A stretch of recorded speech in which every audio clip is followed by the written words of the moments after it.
Pate Gopesha Gopika Kanta Radha Kanta Namostute Tapta Kanchana Gaurangi Radhe Vrindavaneshwari Rishabhanu Sute Devi Pranamami Hari Priye Vanchakalpatarubhyascha Kripa Sindhubhya eva cha Patitanam Pavanebhyo Vaishnavebhyo Namo Namaha Jai Shri Krishna Chaitanya Prabhu Nityananda Shri Advaita Gadadhara Shivasadi Gaura Bhaktarinda Hare Krishna Krishna Krishna Hare Hare Hare Rama Hare Rama, Rama Rama, Hare Hare. Too much breaking up or falling out of the meeting because the internet's really bad today. We'll try our best.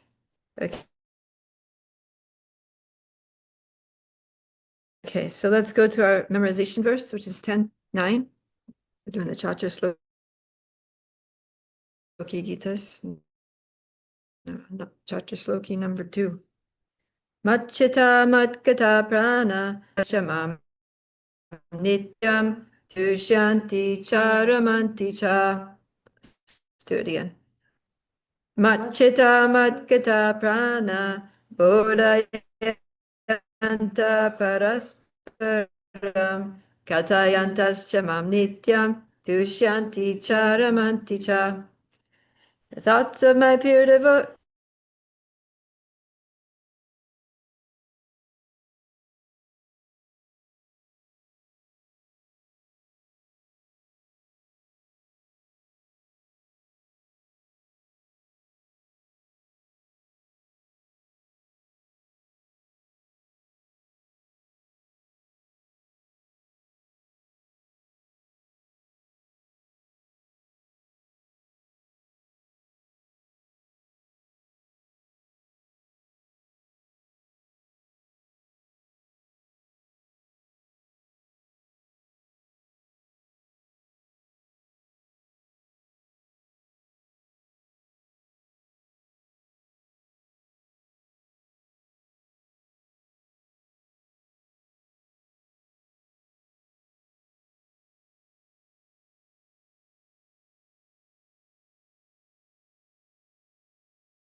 Okay. So we're picking up where we left off now. It's 8 to 12. Hold on. Chapter 13, text 8 to 12. Yes. So I think we left off here. We talked about, so these are Krishna's listing 20 items of knowledge. Talks about, yesterday we talked about humility, pridelessness, non-violence, tolerance, simplicity, approaching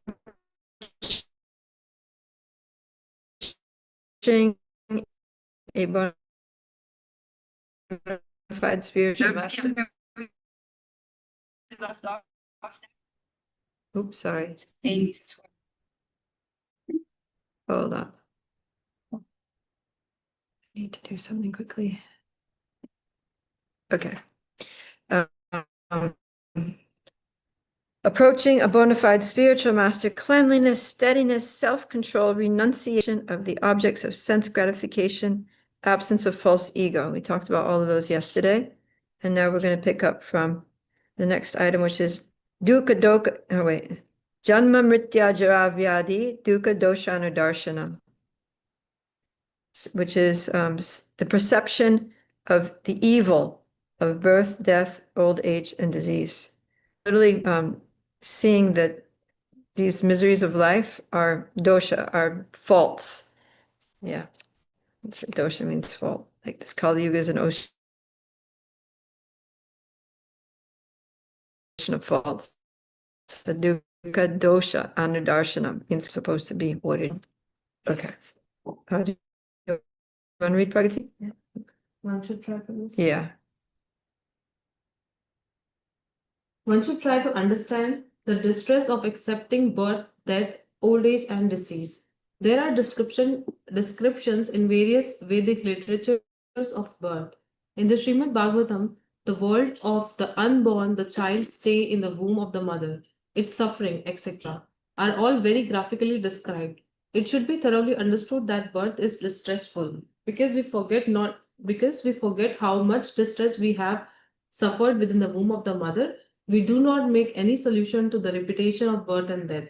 Similarly, at the time of death, there are all kinds of sufferings, and they are also mentioned in the authoritative scriptures. This should be discussed. Everyone gets practical experience. No one wants to be deceased, and no one wants to become old. But there is no avoiding this unless we have a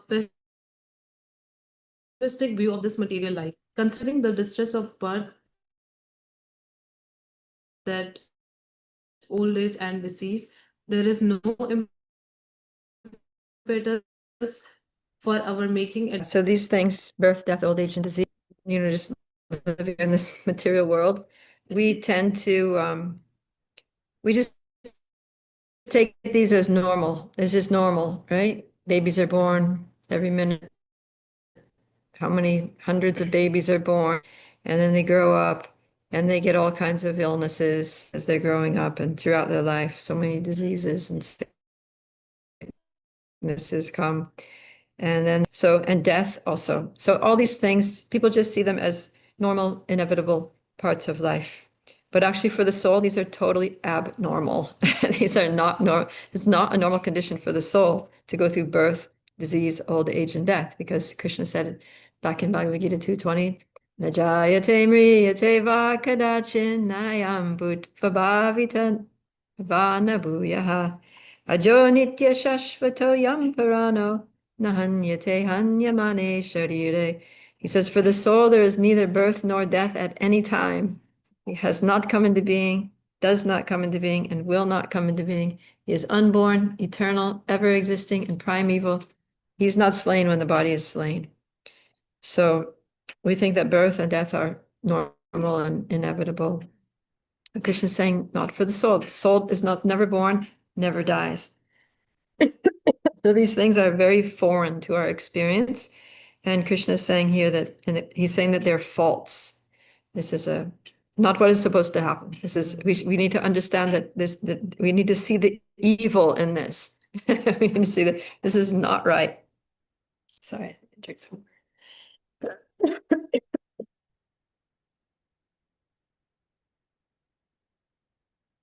Oh.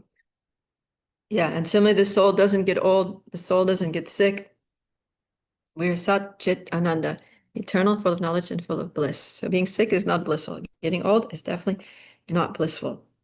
So, of course, the fault is not so much with the fault that we're talking about is not that it's a fault to get older, it's a fault to, the fault is that it's our fault, our faulty intelligence that we made a bad choice coming to this world and putting us in a situation where we have to experience these things, or at least go through a, what do you call it? Like a simulated reality. We're like in this simulated reality machine where we're virtual reality chamber where we're like, we're feeling like we're having an experience, but actually the soul is not going through these things. It's just our identification with the body. So that's the fault. The fault is that we came to the material world. We misused our independence and chose to come to this material world. We chose to accept a certain material body. We clung to our material desires and attachments and got another body, and again and again and again. That's the fault. And that's the cause of all of our suffering. Dukkha, dosha, anudarshanam. So we have to see the fault in that and the suffering in that. Because sometimes, like, we don't even, like, birth, we're like, yay, the baby's born. Or, like, people get sick. It's like, all right, we'll just, take some medicine, you'll be fine. Old age, people try to glorify it make it out to be romantic and, like your second childhood and all that. And people get into like new romances, when they're like 70 or something. And so we have to actually see. And Prabhupada's saying, it's kind of surprising. He talks about death. He says at the time of death, there are all kinds of sufferings. They're mentioned in the scriptures. To be in it. And then He says you these should be discussed. To die and how miserable it is to get old. friend, Hold on, I just need to. my husband. Oh, Katika, can you mute yourself, please? Or Alia, Alia, you are the host. So you can use your host powers to mute. Okay, thank you. All right. So, yeah, when I got thrown out of the meeting, it made you the host, Alia. Okay, so yeah, we have to really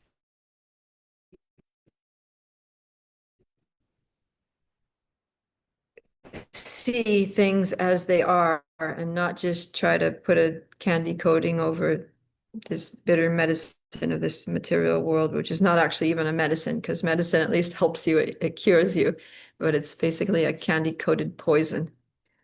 So, pessimistic view of the material world, there's no impetus for making spiritual advancement. So it's actually good to see this world as a place of suffering and stop trying to this world where it's just like blood, right? Everyone's just trying to chew that which has already been chewed and all the juice is squeezed out of it. In fact, there never even was any juice in it, but we're hopelessly again and again trying, thinking that if we just adjust this thing, it'll be better. If we just adjust that thing, we'll be happy. Just change our relationship or get a new house or get a dog or get a new hairstyle or whatever, that everything's going to be hunky dory, but it never is because the nature of this world is dukkha, doshanu, darshanam. We have to see that. But it doesn't mean that we have to be pessimistic about life because there's so much to be positive about in spiritual life. So yeah, we should be pessimistic, have a pessimistic viewness in material life. And but that there is happiness and that comes from our relationship with Krishna through devotional service to Krishna. And yeah, six love exchanges between the devotees like that. That's the source of happiness. And we can be very positive and enthusiastic and yeah, happy about those things. So it's not that there is no happiness, it's just that we have to stop looking for. That's why this is an item of knowledge, because we have to know where happiness is and where it's not. And it's definitely next one. Um, somebody out there want to read, Arjuna or Alia? Pretty sure Kritika's busy. I'm driving right now. Lavanga but just popped in. maybe All right, I'll- I'll read the next one here. As for detachment from children, wife, and home. As for detachment from children, wife, and home, it is not meant that one should have no feeling for these. They are natural objects of affection, but when they are not favorable to spiritual progress, then one should not be attached to them. The best process for making the home pleasant is Krishna consciousness. If one is in full Krishna consciousness, he can make his home very happy because this process of Krishna consciousness is very easy. One need only chant Hare Rama, Hare Rama, Rama Rama, Hare Hare. Accept the remnants of food stuff offered to Krishna.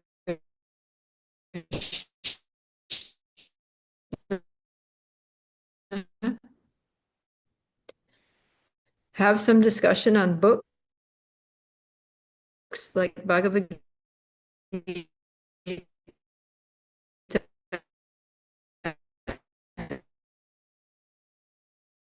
and Srimad Bhagavad and chant together.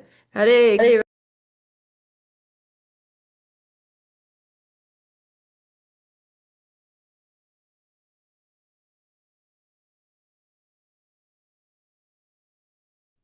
One must sacrifice everything to realize or serve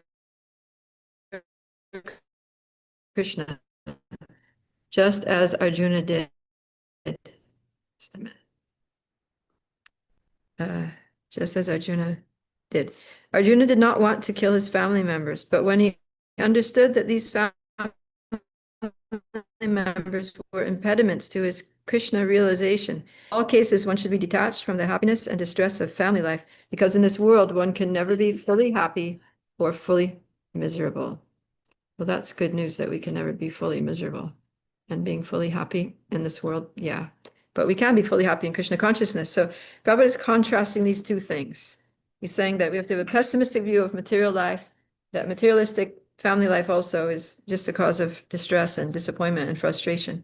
But if we can make but he says it's natural to have feelings, like we should naturally have affection for our family members. Yeah, but we shouldn't be like obsessive over them. That's one thing.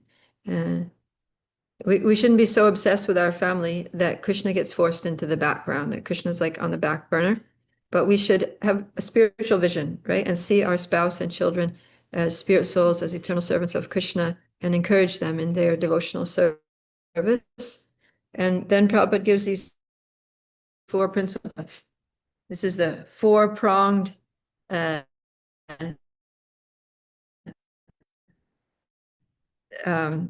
program for happy family life. So if anyone wants to be happy in Grihastha ashram, Krishna conscious family life, then this is it. So, and chant Hare Krishna in the morning and evening. So that can be something like probably japa in the morning. Next thing is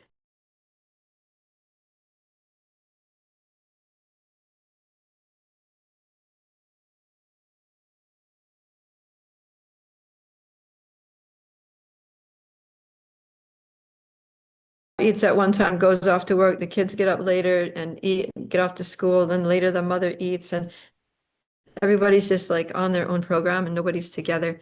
And even like in the afternoon, in the evening when they get home from school and work and wherever, they don't even talk to each other. They're all just on their own devices, doing their little scrolling, doom scrolling in their rooms by themselves. And even they're sitting around the dinner table and they're just like on their phones and totally distracted and disconnected from each other.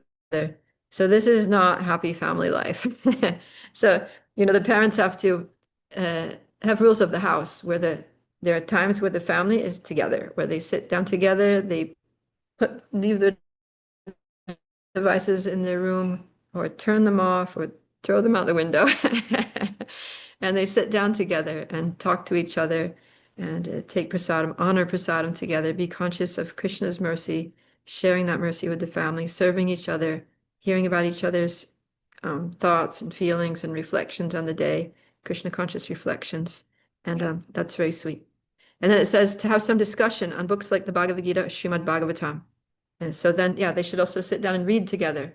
So whatever time, morning or evening is congenial for that, or on the weekends, they can have a time where they sit together, read Bhagavad Gita and discuss it.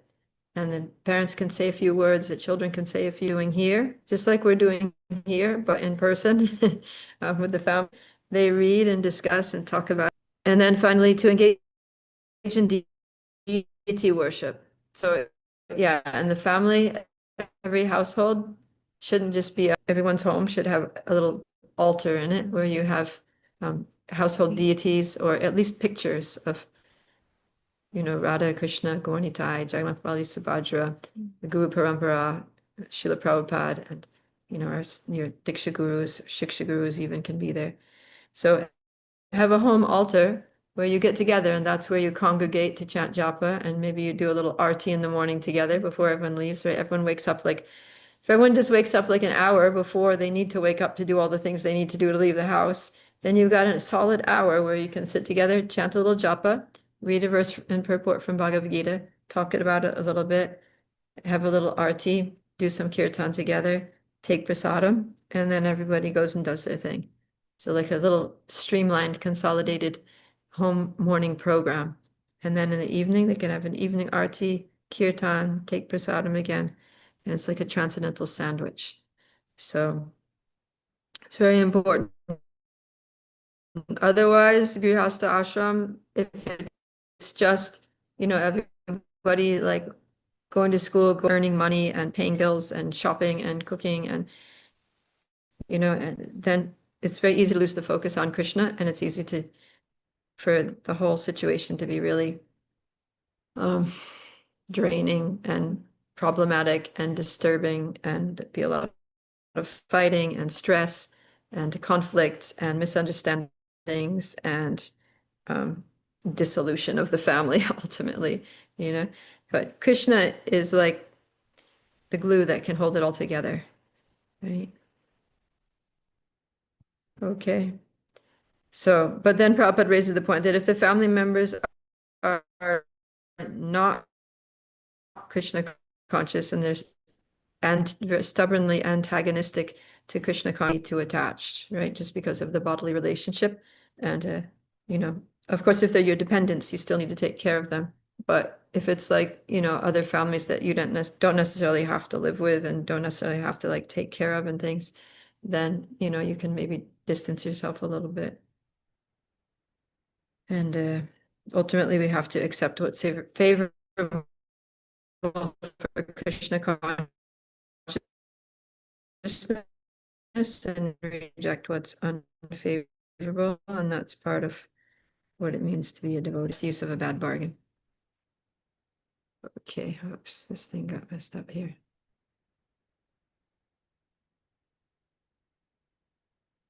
Okay, so let's go ahead and Arjuna, you had your hand up there for a sec. Please share your thoughts on this. Yeah, I just had a quick question. I was curious about some of the qualifiers that Srila Prabhupada's make in some of the, like this purport, He says that if you are fully Krishna, he says fully Krishna conscious, you can transform your household. But is that given that you're actually fully Krishna conscious? Because, in the process,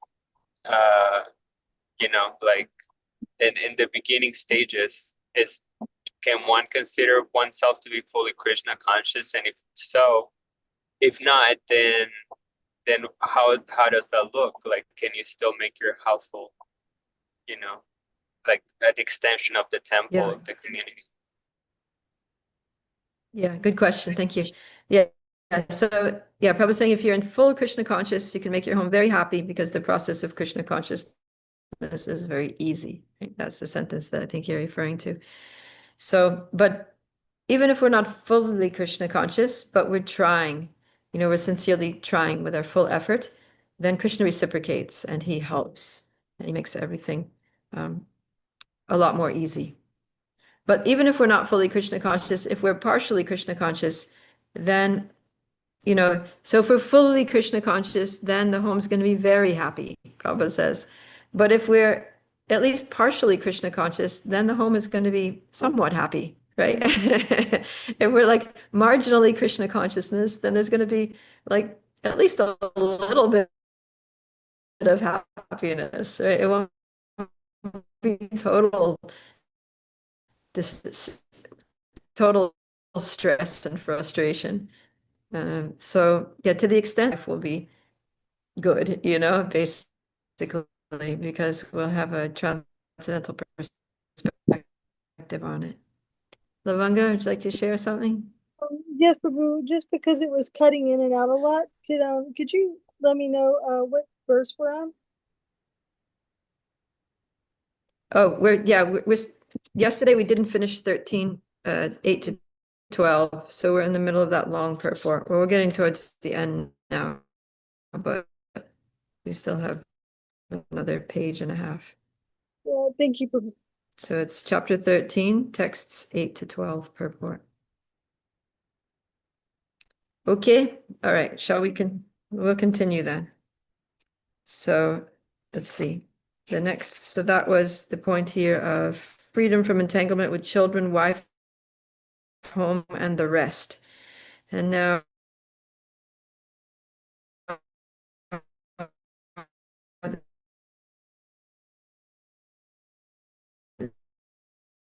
the point is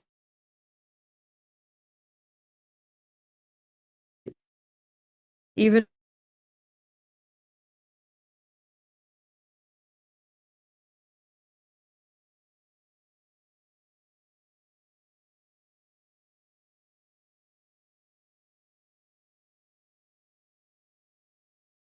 stressed. But if we are actually if we are actually in the spiritual position, these things will not agitate us. To reach that stage, we have to practice unbreakable devotional service.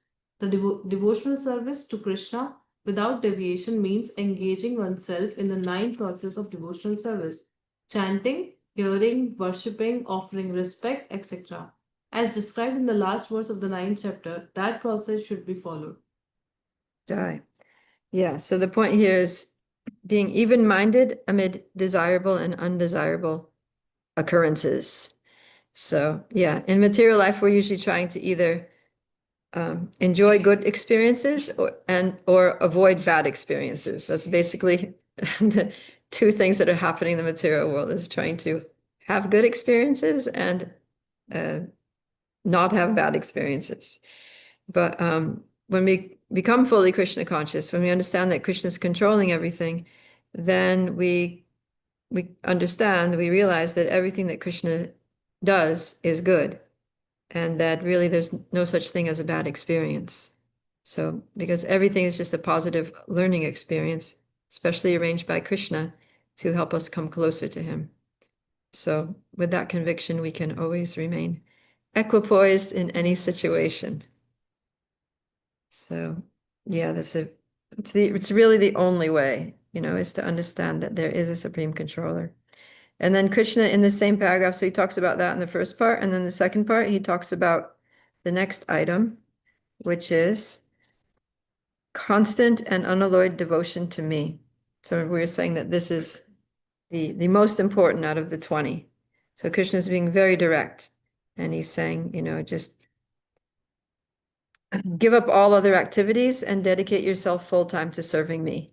Right? Sarva dharmam pratyaja mam ekam sharanam braja. Abandon all varieties of religion, all varieties of other activities, and just surrender to me and just dedicate yourself to me. So that's what Mai Chanyana, I'm going back to the Sanskrit in the verse.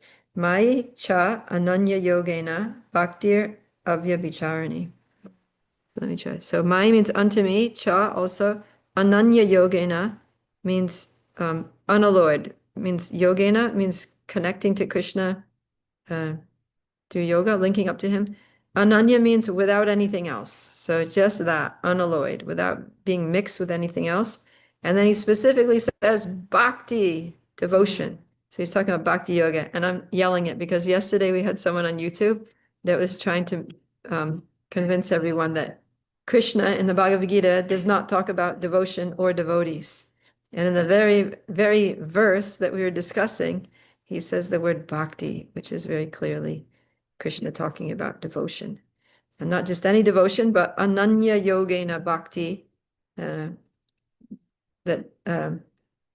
devotion, pure devotion, that's anya bilashita shunyam jnana karbandidhyanabritam anukulyena krishnanu shilanam bhaktir uttama. First class devotional service. So yeah, that's a verse. What I just quoted was a verse composed by Rupa Goswami in the Bhakti Rasamrita Sindhu. He says that when first class devotional service develops, one is completely free from material desires. And so they don't want anything else except Krishna, except Krishna's pleasure. And they're not interested in liberation or gyan, like knowledge that leads one to impersonal conclusions, thinking that we're one with God or anything like that. So bhakti is nothing to do with trying to get some material gain or even impersonal liberation. And he says, so what is it? Anukulyena krishnanu shilanam means it's a favorable cultivation, right? It's performing engaging the senses in service of the Lord. It's favorable to Krishna, that pleases Krishna according to how Krishna desires. So like that. And then further, Krishna says, he adds a lot of adjectives and adverbs here about this bhakti that he's talking about. So the first thing is ananya yogina, without being mixed by anything else, no material desires, no desire for liberation, just desire to serve Krishna. And then he says avyabhicharani, which means without any break. So yeah, it's not that you do some service and then, like when I was a child growing up, I grew up in a Christian family. So we would go to church on Sunday and then we would sing some nice hymns and praise the Lord. And we would listen to some recitation of the Bible and some, explanations of that. Nice sermon. We'd be feeling really good. We'd say some prayers. We'd sing a few more hymns. And then we'd go eat donuts. And then we would go home. And we'd go home and just like watch TV and do all kinds of nonsense for the whole rest of the week. So yeah, so that's our bhakti was there was a long break. It was basically like an hour a week. And then the whole rest of the thing was taking a big long break from the bhakti. And so it wasn't really satisfying. It was just kind of like, all right, I guess we'll go to church then. So yeah. But so Krishna's talking about that there's no interruption, that you just always constantly, right? Prabhupada says constant and unalloyed devotion to me. So we're always remembering Krishna and never forgetting Krishna. And everything that we do, we're doing for Krishna, right? Yat karoshi, yat ashnasi, yat jihosi dadasi yat tapasyasi konteya, tat karusva mad arpanam. That is Krishna. So whatever you do, whatever you eat, whatever you offer, give away, whatever austerities you perform, do that, O son of Kunti, as an offering to me. So the idea is that everything that we do needs to be connected to Krishna, needs to be done with love and devotion for Krishna, for the pleasure of Krishna, 24/7, right? And in the Bhagavad it says that only this bhakti, only this devotional service is completely satisfying to the self, right? That it has to be ahaituki and apratiyata. So those are synonyms to what Krishna is saying. So ahaituki means it means causeless. It means without any material motivation. So that's the ananya yogena part, not mixed with any material desires. And then ahaituki apratiyata. Apratiyata means uninterrupted. So that's equates with avyabhicharani, without any break. And that devotional service is what Krishna is asking for. And why is he asking for it? Because it's actually our nature. That's who we are. That's what we're meant to be doing. And that's the only thing that's going to make us happy, is when our devotional service is pure and uninterrupted, and when it's pure and constant. So Krishna wants us to be happy. And he knows that the only way to be happy is by being ourselves. And being ourselves means being his pure, unalloyed, constant devotional servants. So Lavanga, yes. Whenever I hear that verse, like what you were just discussing, it makes me realize that even though to practice bhakti, like the process in itself is very easy, but often, I find myself not really practicing pure bhakti because I find myself sometimes attached to the type of service I'm doing, or sometimes a little bit attached to the result. Like I'm either like doing a little bit like karma yoga or something like that. And so do you like are sometimes I say, oh, yukta vairagya, but like yukta vairagya is when you're engaging things in Krishna that you're not attached to. So I was just wondering, like, it just seems sometimes to get to that point, it seems sometimes so far away, even though it's our nature. Yeah. Yeah, I mean, we've been here in the material world for so long, and our real nature is so covered, right? So it's a gradual process. It was this gradual process of elevation. But if you think about it, it's actually really quick, right? It's gradual, but it's very, very fast. If you think about how many lifetimes we've been doing material activities here in this material world, it's like probably since time immemorial. Like we can't even trace out the time that we started just contaminating ourselves here in this material world and getting conditioned by the modes of nature and all these crazy experiences and some scars that we have deeply ingrained into us. And then in one little lifetime here, You know, like how long you've been practicing devotional service, Lavanga, in this lifetime? Trying for about 11 years now. All right, so after countless lifetimes of materialistic activities, Lavanga Devi Dasi is thinking that within 11 years, she's gonna purify all. But if you think about it, if you think about it, Lavanga, just look back on what you were doing and what you were thinking and where your consciousness was 12 years ago. Right. Black and white, right? Yeah, totally. Totally different. Like, you know, and now if you just like, it's kind of like you're climbing a mountain. I always use this as an example because I did a lot of trekking in the Himalayas in Nepal, and the mountains are very high, and it's a whole, I mean, obviously the mountain, Himalayas are a huge mountain chain. It's not just like there's one mountain, you go to the top and come down, but it's like there's a hill and then another one and then another one. And it just seems to keep going up and up and up. And you can walk for days and never, weeks and never get to like any peak, you know? So you feel like, oh my God, I'm never going to get to the top of that mountain. It just keeps looming in the distance, you know? And after 8, 10 hours of arduous climbing, you know, you're exhausted and you just look up and it just seems as far away as it ever was. But then you turn around and look down, you look where you've come. And, you know, maybe you started down on the flat plains and maybe like down where there's a valley and there's a river in that valley, and you look down at that river and it's just a tiny little thread on the landscape, you know, like, wow, I've come such a long way. I'm such a long way up. And little cars are going down there along the road by the river, and they're like little matchboxes, like as if you would see them from an airplane. It's like, wow, I've come a long way. I still have a long way to go, yeah, but I've come a long way. I'm making progress. So like that, you know, we sometimes, you know, we need to look forward and, you know, keep our eyes on the goal, but also it helps to sometimes just look back and see, not to look back like with a mood of like regret or lamentation for what we've left behind, but just to look back to see how far we've come, to see like the depth of transformation that we've already achieved through the power of bhakti. So bhakti, it's so powerful. It's like, it's crazy. Like even if you sincerely take to this process for even 3 months, you know, like if you just like move into an ashram and you spend your whole day for all those 3 months just waking up at early in the morning before sunrise, chanting, doing guru puja, going to the temple, taking darshan of the deities, hearing Bhagavatam class, doing devotional services all day long, associating only with devotees, going out and trying to share Krishna consciousness through book distribution, Harinam, Prasadam distribution,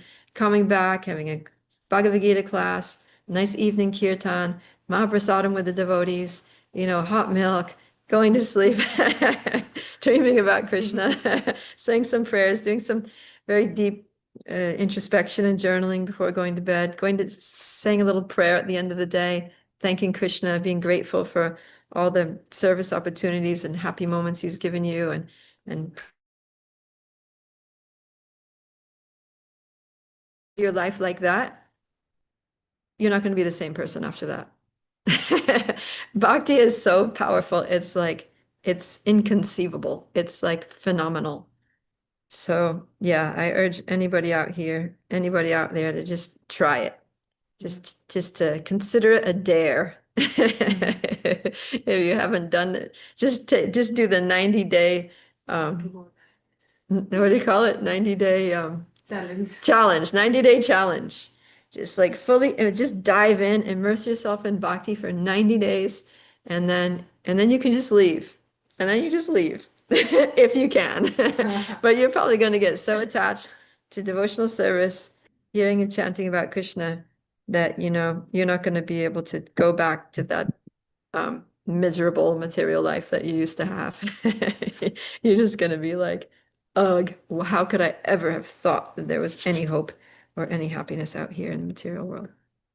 You Because you get can't. the higher taste. Huh? You can't. Actually, I did the 90-day challenge. I was originally only supposed to be in the ashram for 3 months.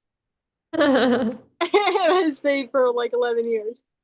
Yeah, I remember the same thing when I went to visit the temple in London. They said 2 weeks, just stay with us for 2 weeks. I ended up staying in that ashram for like 5 years. And I emerged very happy.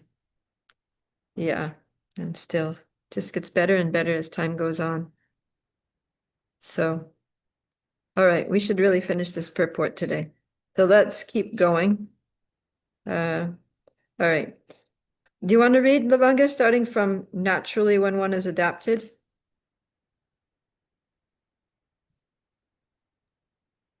Yeah, okay. Naturally, when one is adapted to the spiritual way of life, he will not want to mix with materialistic men. That would go against his grain. One may test himself by seeing how far he is inclined to live in a solitary place without unwanted association. Naturally, a devotee has no taste for unnecessary sporting or cinema going or enjoying some social function because he understands that these are simply a waste of time. There are many research scholars and philosophers who study sex life or some other subject, but according to Bhagavad Gita, such research work and philosophical speculation have no value. That is more or less nonsensical. According to Bhagavad Gita, one should make research by philosophical discretion into the nature of the soul. One should make research to understand the self. That is recommended here. Keep going. Yeah, go ahead. Okay. As far as self-realization is concerned, it is clearly stated here that bhakti yoga is especially practical. As soon as there is a question of devotion, one must consider the relationship between the supersoul and the individual soul. The individual soul and the supersoul cannot be one. It cannot be one, at least not in the bhakti conception, the devotional conception of life. This service of the individual soul to the supersoul is eternal, nityam. It is clearly stated. So bhakti, our devotional service, is eternal. One should be established in that philosophical conviction. In the Srimad Bhagavatam, Canto 1, Chapter 2, Text 11, this is explained. Vananti tavavidyas tatvam yajnanam advigam. Those who are actually knowers of the absolute truth know that the self is realized in three different phases, as Brahman, Paramatma, and Bhagavan. Bhagavan is the last word in the realization of the absolute truth. Therefore, one should reach up to that platform of understanding, the Supreme Personality of Godhead, and thus engage in the devotional service of the Lord. That is the perfection of knowledge. Okay, just pause there, please. Okay. Because now the last paragraph he's going to conclude, but you just read about four different things, two that are very similar. One is, living in how does Prabhupada put it? Prabhupada translates it, aspiring to live in a solitary place and detachment from the general mass of people.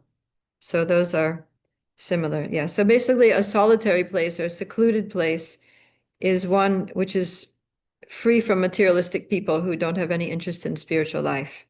So that could be, literally a solitary place, like, going into the forest or living in a mountain cave or something like that, where there are no people and you can just meditate or pray without any disturbance. Or it can be a place where basically most people there are just spiritual people. So you don't have materialistic people, but you have a lot of friends and a whole community that's a spiritual community of devotees that congregate and hear and chat together and discuss topics related to the Supreme Personality of Godhead. So that's actually better, right? So it's better, there's a saying, better alone than in bad association. But better than alone is to be in good association. So we're not just interested in negating the negative, but we want to also embrace the positive. So yeah. And then the next one, so that's living in a secluded place, and then detachment from the general mass of people. So that's kind of like, what a general mass of people do. They go to different events, they go to sports events, they go to concerts, they go to, shopping malls and marketplaces and things like that. But when one becomes very Krishna conscious, it's like you lose your taste for those things. Like I said, you get the higher taste for just, being a devotee, serving Krishna. And it's like you go to a shopping mall, maybe, you go with family or something, and you're just walking around there and just like all this stuff is so useless, right? Or you go, maybe you get dragged to like Disney World or something with your non-devotee cousins and their kids or something, and and then you're just there and you're just like, this is such nonsense. Like, what? Why am I here? This is like not fun at all. It's just like so silly. So yeah, it's not that devotees become like grumpy and boring or something, but just we find happiness in other things.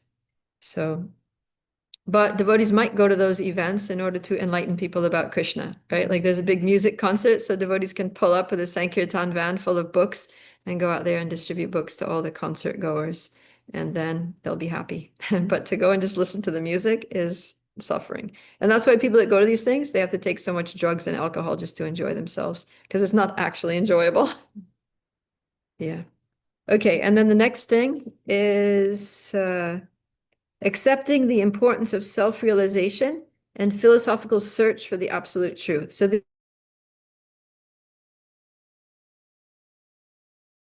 how important self-realization is, then you're going to search for it. You're going to search for the absolute truth by which you can realize the truth about yourself, about this world, about your position in this world, about who is God, about what is our relationship. So yeah, we have to be very fixed. Self-realization means realizing that we're souls. So we have to keep reminding ourselves that we are spiritual souls, right? We have to wake up in the morning and look in the mirror and be like, dear me, whatever your name is. So I will be like, Prabhupada Priya, you are a spirit soul. What you're seeing in the mirror now is not you. You're the soul inside that thing. You're a spirit soul, eternal servant of Krishna. Because in the material world, it's very easy to forget.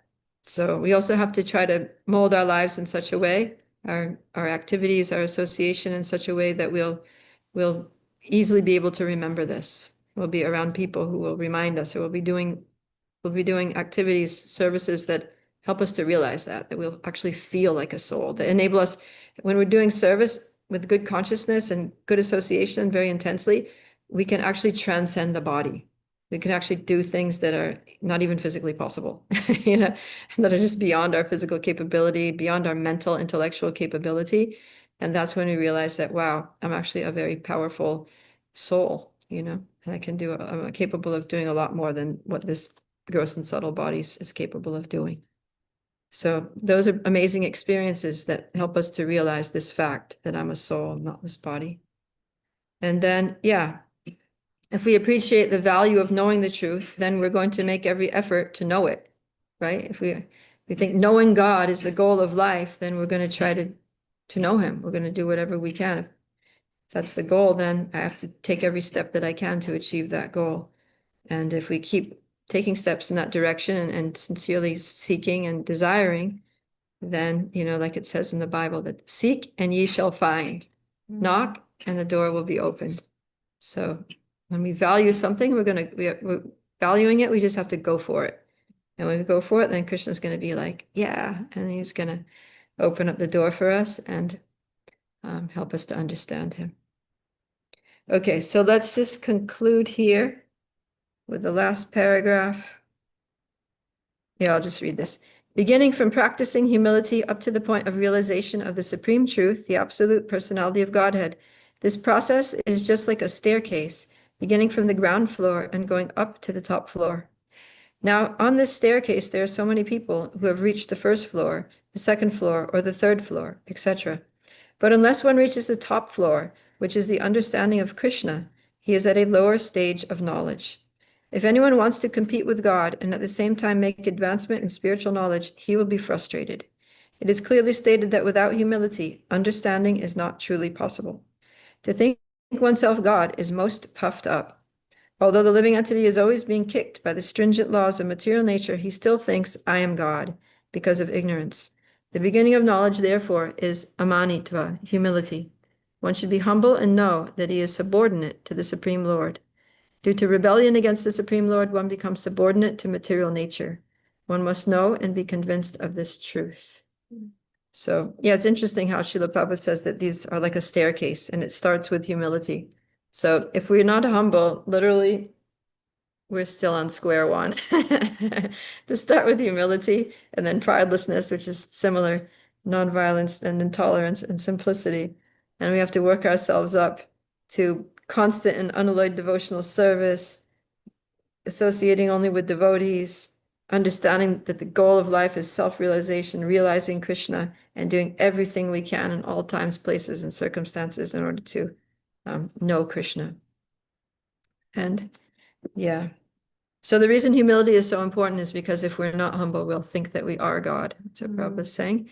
And then we make a big mistake. That's like a fatal flaw that negates all of our spiritual advancement. And yeah, I thought it was interesting here that Prabhupada ends by saying, one should be humble and know that he's subordinate to the Supreme Lord. So if we can't accept our subordinates to the Supreme Lord, then what happens? We end up becoming subordinate to material nature. So we end up becoming, like Krishna is the highest person. He's like the supreme person, right? So all we need to do is accept that we're subordinate to him. If we can't accept that, then we're going to become subordinate to a much lower thing, So in either case, we're subordinate. So do you want to be subordinate to like, some peon, or do you want to be subordinate to, the head of the company, right? Like in the workplace, you have to be subordinate to someone because you're not the owner of the company. So do you want to be directly subordinate to the owner, and have a really close, intimate working relationship with the owner of the company? Or do you want to be subordinate to some lowest level manager in the corporation? You want to have that close, intimate relationship with the owner, with the proprietor, right? So yeah, that's the choice. Krishna's like, you can either be subordinate to me, accept your subordinates to me, and be my servant, and we can have a great relationship. Because Krishna reciprocate, like serving Krishna is it's not like serving a person here where you get exploited. It's like Krishna reciprocates. He also serves as it's a loving relationship. But if you don't want that, then okay, fine, you be subordinate to Maya. And what's she gonna do? She's gonna kick you right, left, and center. So yeah. Prabhupada says one must know and be convinced of this truth. So if we know it, then we're going to be able to make right decisions. So yeah, this is a scientific process for knowing Krishna, these 20 items of knowledge. And yeah, the more we know Krishna, the more these qualities are going to develop. And the more we develop these 20 qualities, the more Krishna is going to reveal himself. So this is the process of bhakti, and it comprises true knowledge. Besides this, everything else is ignorance, Krishna says. Okay, so we did it. We finished that long purport. Any final thoughts, questions, reflections?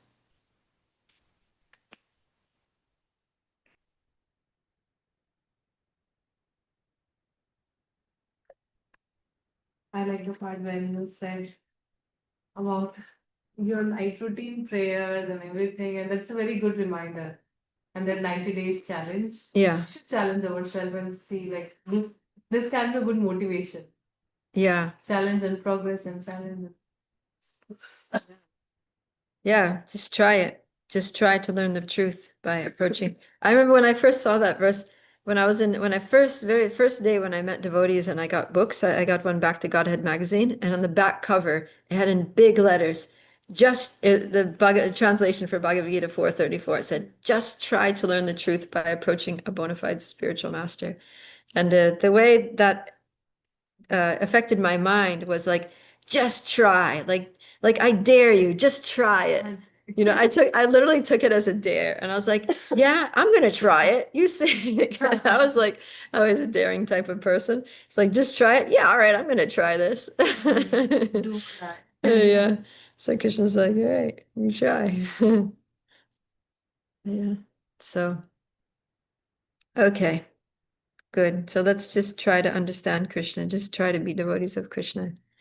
And do an experiment, right? And see what happens. If you don't have faith, no faith required. No, just try it and see what happens.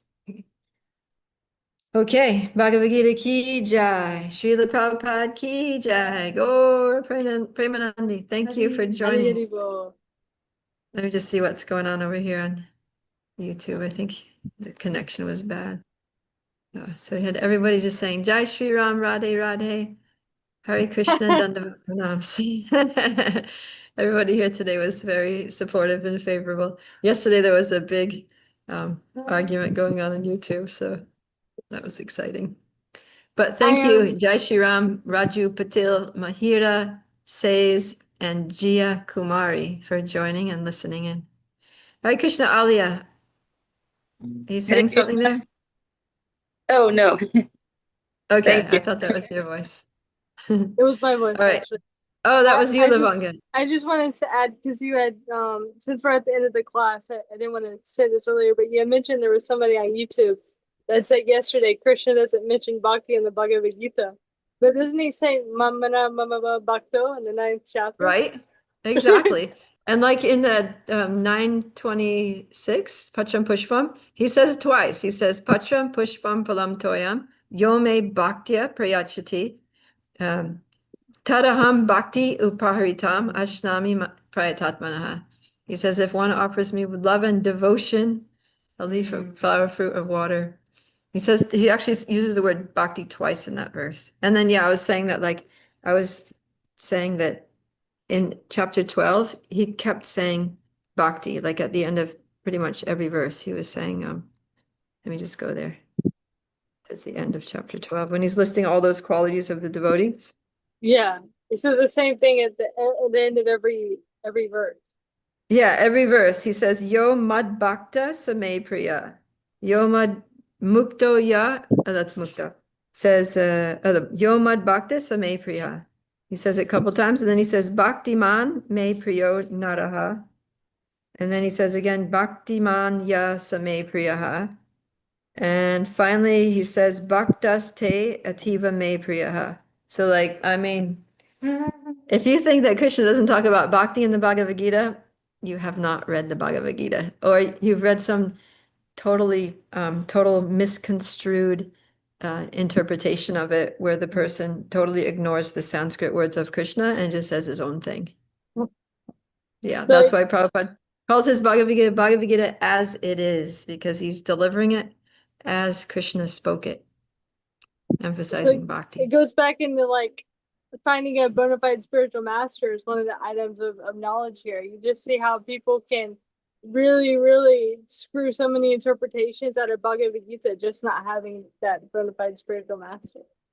Yeah, it's so important, because if you get a bogus spiritual master, then you don't get real knowledge. And the dangerous thing is that you think you have knowledge, right? That's why in each Upanishad it says that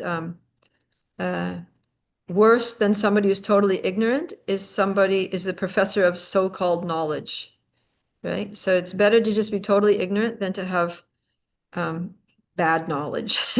Because when you have bad knowledge, you think you have knowledge, and so you're done learning. Whereas if you're ignorant, you're like, oh, okay, I need to learn about it. Please teach me. And then you hopefully will get good knowledge. So yeah, that's why Prabhupada would get so upset with these commentators that would twist out some meaning which is opposite to what Krishna is trying to say. Okay, thank God for Srila Prabhupada. That's all I can say. Yeah. Very blessed to have Bhagavad Gita as it is, Prabhupada's purports, and the Vaishnava Sangha of ISKCON, which helps us to understand all these things very clearly in Parampara. So, Srila Prabhupada ki jai. We shall see you again tomorrow, same time, same place. Hare Krishna.